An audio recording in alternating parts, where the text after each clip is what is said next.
Honoré de Balzac, essai sur l'argot. Essai philosophique, linguistique et littéraire sur l'argot, les filles et les voleurs. Les promeneurs qui se trouvaient au préau quand Jacques Collin y descendit, devant être les acteurs d'une scène capitale dans la vie de Trompe-la-Mort, il n'est pas indifférent de peindre quelques-unes des principales figures de cette terrible assemblée. Là, comme partout tous les hommes sont rassemblés, là, comme au collège, règne la force physique et la force morale. Là donc, comme dans les bagnes, l'aristocratie et la criminalité. Celui dont la tête est en jeu prime tous les autres. Le préau, comme on le pense, est une école de droit criminel, on y professe infiniment mieux qu'à la place du Panthéon. La plaisanterie périodique consiste à répéter le drame de la cour d'assises, à constituer un président, un jury, un ministère public, un avocat et à juger le procès. Cette horrible farce se joue presque toujours à l'occasion des crimes célèbres. À cette époque, une grande cause criminelle était à l'ordre du jour des assises, l'affreux assassinat commis sur monsieur et madame Cretta, anciens fermiers, père et mère du notaire, qui gardaient chez eux, comme cette malheureuse affaire l'a prouvé, 800 000 francs en or. L'un des auteurs de ce double assassinat était le célèbre Dannepont, dit Lapouraille, forçat libéré, qui depuis 5 ans avait échappé aux recherches les plus actives de la police à la faveur de 7 ou 8 noms différents. Les déguisements de ce scélérat étaient si parfaits qu'il avait subi 2 ans de prison sous le nom de Delsouk, un de ses élèves, voleur célèbre qui ne dépassait jamais dans les affaires la compétence du tribunal correctionnel. Lapouraille en était, depuis sa sortie du bagne, à son 3e assassinat. La certitude d'une condamnation à mort rendait cet accusé, non moins que sa fortune présumée, l'objet de la terreur et de l'admiration des prisonniers, car pas un liard des fonds volés ne se retrouvait. On peut encore, malgré les événements de juillet 1830, se rappeler l'effroi que causa dans Paris ce coup hardi, comparable au vol des médailles de la bibliothèque pour son importance, car la malheureuse tendance de notre temps à tout chiffrer rend un assassinat d'autant plus frappant que la somme volée est plus considérable. Lapouraille, petit homme sec et maigre, à un visage de fouine, âgé de 45 ans, l'une des célébrités des 3 bagnes qu'il avait habités successivement dès l'âge de 19 ans, connaissait intimement Jacques Collin, et l'on va savoir comment et pourquoi. Transféré de la force à la conciergerie depuis 24 heures avec Lapouraille, 2 autres forçats avaient reconnu sur le champ et fait reconnaître au préau cette royauté sinistre de l'ami promis à l'échafaud. L'un de ces forçats, un libéré, nommé Célérier, surnommé l'Auvergnat, le père Ralot, le rouleur, et qui, dans la société que le bagne appelle la haute pègre, avait nom fil de soie, sobriquet dû à l'adresse avec laquelle il échappait au péril du métier, était un des anciens affidés de Trompe-la-Mort. Trompe-la-Mort soupçonnait tellement fil de soie de jouer un double rôle, d'être à la fois dans les conseils de la haute pègre et l'un des entretenus de la police, qu'il lui avait, voyez le père Goriot, attribué son arrestation dans la maison Vauquet en 1819. Célérier, qu'il faut appeler fil de soie, de même que Dannepont se nommera Lapouraille, déjà sous le coup d'une rupture de ban, était impliqué dans des vols qualifiés, mais sans une goutte de sang répandue, qui devait le faire réintégrer au moins pour 20 ans au bagne. L'autre forçat, nommé Rigançon, formait avec sa concubine appelée la Biffe un des plus redoutables ménages de la Haute-Pègre. Rigançon, en délicatesse avec la justice dès l'âge le plus tendre, avait pour surnom le Biffon. Le Biffon était le mâle de la biffe, car il n'y a rien de sacré pour la Haute-Pègre. Ces sauvages ne respectent ni la loi, ni la religion, rien, pas même l'histoire naturelle, dont la sainte nomenclature est, comme on le voit, parodiée par eux. Une digression est ici nécessaire, car l'entrée de Jacques Collin au Préau, son apparition au milieu de ses ennemis, si bien ménagés par Bibi Lupin et par le juge d'instruction, les scènes curieuses qui devaient s'en suivre, tout en serait inadmissible et incompréhensible sans quelques explications sur le monde des voleurs et des bagnes, sur ses lois, sur ses mœurs et surtout sur son langage, dont l'affreuse poésie est indispensable dans cette partie du récit.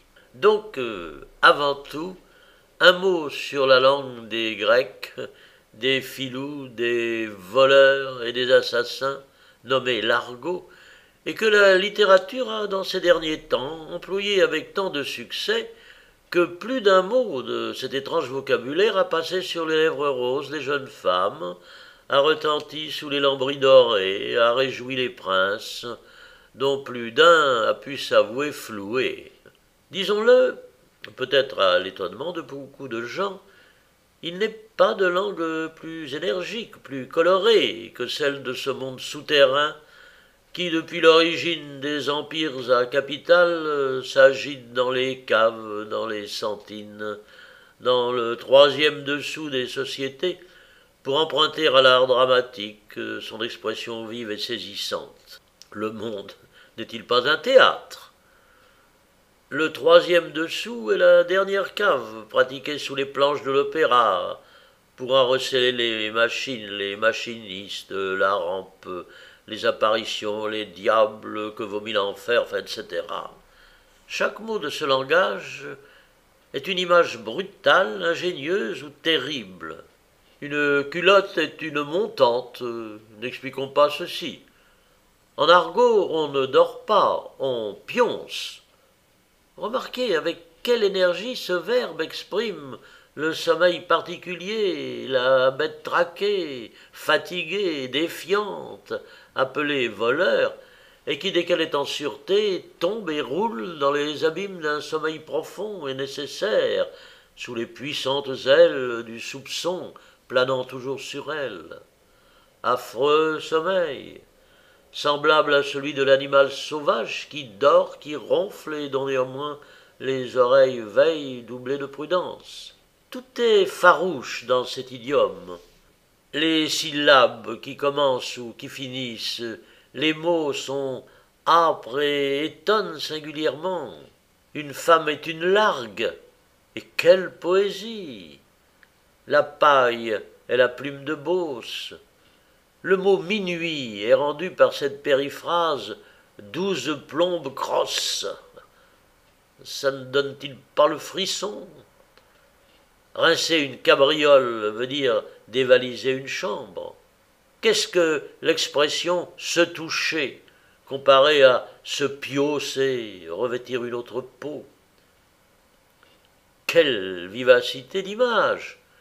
Jouer des dominos signifie manger. Comment mangent les gens poursuivis? L'argot va toujours. D'ailleurs, il suit la civilisation, il la talonne, il s'enrichit d'expressions nouvelles à chaque nouvelle invention. La pomme de terre, créée et mise au jour par Louis XVI et Parmentier, est aussitôt saluée par l'argot d'orange à cochon. On invente les billets de banque. Le bagne les appelle des fafiaux garatés, du nom de Garat, le caissier qui les signe. Fafiaux. N'entendez-vous pas le bruissement du papier de soie? Le billet de 1000 francs est un fafiot mâle, le billet de 500 un fafiot femelle. Les forçats baptiseront, attendez-vous-y, les billets de 100 ou de 200 francs de quelque nom bizarre.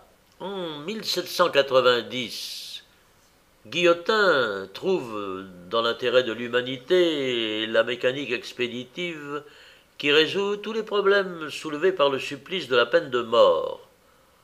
Aussitôt, les forçats, les ex-galériens, examinent cette mécanique placée sur les confins monarchiques de l'ancien système et sur les frontières de la justice nouvelle. Alors ils l'appellent tout à coup l'abbaye de Montaregret. Ils étudient l'angle décrit par le couperet d'acier et trouvent, pour en peindre l'action, le verbe faucher. Quand on songe que le bagne se nomme le pré, vraiment, ceux qui s'occupent de linguistique doivent admirer la création de ces affreux vocables, eût dit Charles Nodier. Reconnaissons d'ailleurs la haute antiquité de l'argot. Il contient un dixième de mots de la langue romane, un autre dixième de la vieille langue gauloise de Rabelais.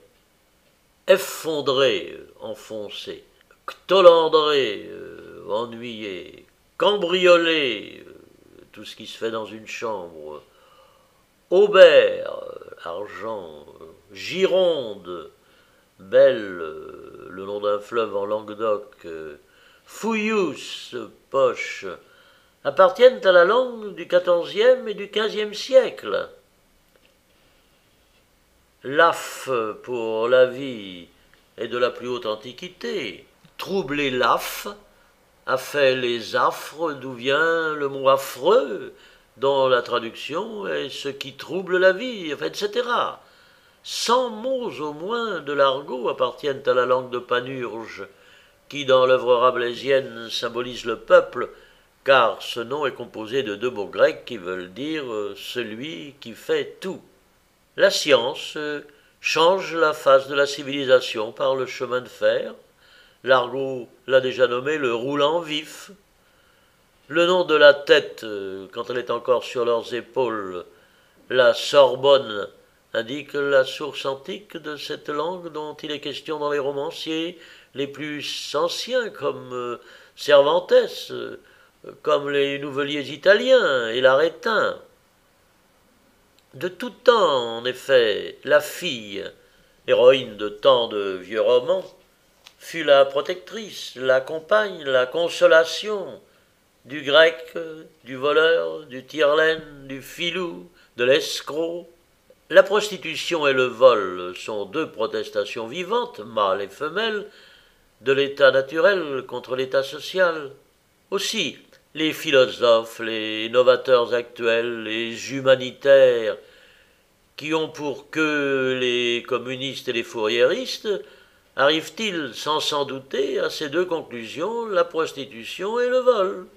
Le voleur ne met pas en question dans les livres sophistiques la propriété, l'hérédité, les garanties sociales. Il les supprime net. Pour lui, voler, c'est rentrer dans son bien. Il ne discute pas le mariage, il ne l'accuse pas, il ne demande pas dans des utopies imprimées ce consentement mutuel, cette alliance étroite des âmes impossible à généraliser. Il s'accouple avec une violence dont les chaînons sont incessamment resserrés par le marteau de la nécessité. Les novateurs modernes écrivent des théories pâteuses, filandreuses et nébuleuses, ou des romans philanthropiques. Mais le voleur pratique, il est clair comme un lait, il est logique comme un coup de poing. Et quel style! Autre observation. Le monde des filles, des voleurs et des assassins, les bagnes et les prisons comportent une population d'environ 60 à 80 000 individus, mâles et femelles. Ce monde ne saurait être dédaigné dans la peinture de nos mœurs, dans la reproduction littérale de notre état social. La justice, la gendarmerie et la police offrent un nombre d'employés presque correspondant. N'est-ce pas étrange? Cet antagonisme de gens qui se cherchent et qui s'évitent réciproquement constitue un immense duel, éminemment dramatique, esquissé dans cette étude. Il en est du vol et du commerce de filles publiques comme du théâtre, de la police, de la prêtrise et de la gendarmerie. Dans ces 6 conditions, l'individu prend un caractère indélébile. Il ne peut plus être que ce qu'il est. Les stigmates du divin sacerdoce sont immuables, tout aussi bien que ceux du militaire. Il en est ainsi des autres États qui sont de fortes oppositions, des contraires dans la civilisation. Ces diagnostics violents, bizarres, singuliers, sui generis, rendent la fille publique et le voleur, l'assassin et le libéré si faciles à reconnaître qu'ils sont pour leurs ennemis, l'espion et le gendarme, ce qu'est le gibier pour le chasseur. Ils ont des allures, des façons, un teint, des regards, une couleur, une odeur, enfin, des propriétés infaillibles. De là, cette science profonde du déguisement chez les célébrités du bagne.